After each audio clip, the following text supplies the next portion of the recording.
Fala galera, beleza? Segundo então, prosseguindo com as leituras de texto da UOL, da Folha de São Paulo, entre outros espaços midiáticos, vamos à leitura de um texto que me chamou muita atenção. Texto intitulado Trump tem traços fascistas, mas é nova ameaça, diz biógrafo de Mussolini. O texto é de autoria de Reinaldo José Lopes. Vamos então à leitura, meus queridos. O escritor napolitano Antonio Scurati, autor de uma monumental biografia de Benito Mussolini, que levou 5 volumes, tende a economizar no uso da palavra fascismo para falar de hoje.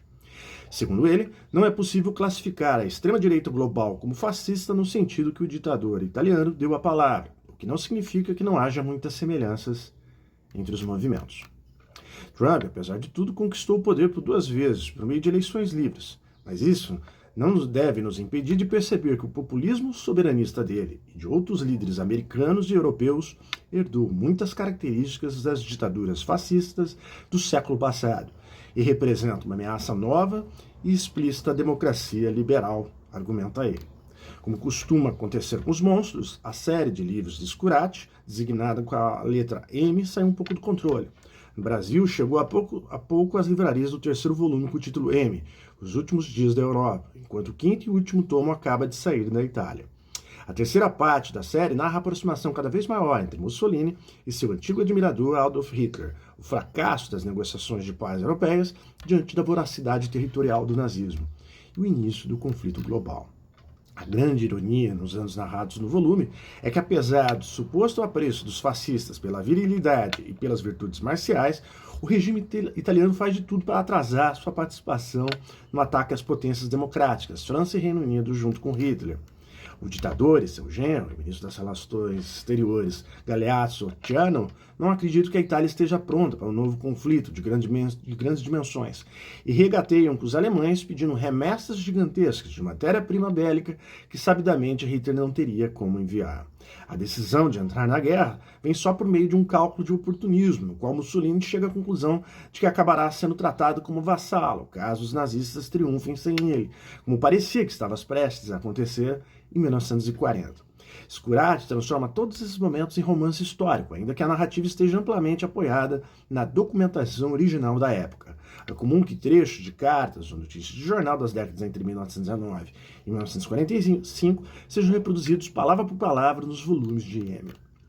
O autor diz que é difícil escolher como e quando usar essa fartura de material, mas que a nota de corte principal para a seleção acaba sendo mesmo a narrativa.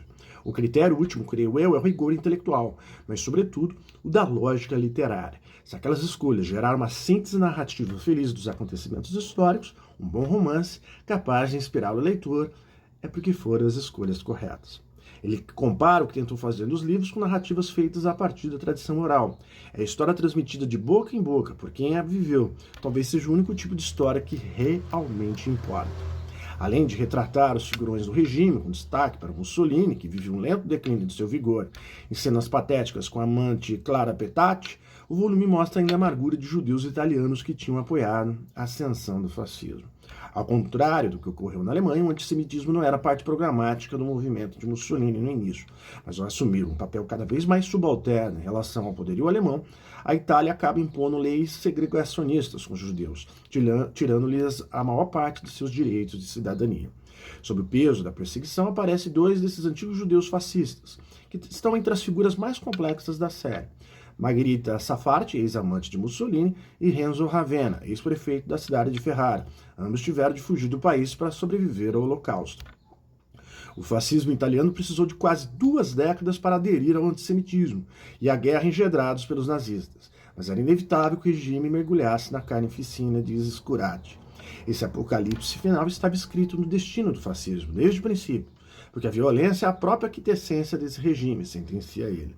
Mussolini, de início, teve muitas dúvidas a respeito de algumas decisões fatídicas, mas a visão de conjunto revela que a perseguição a judeus, a outros inimigos imaginários, a aliança com Hitler e a Guerra Mundial eram a conclusão obrigatória da história e da ideologia fascistas. É isso aí, pessoal. Curte aí, compartilha, comenta. Grande abraço, até mais e, é claro, valeu!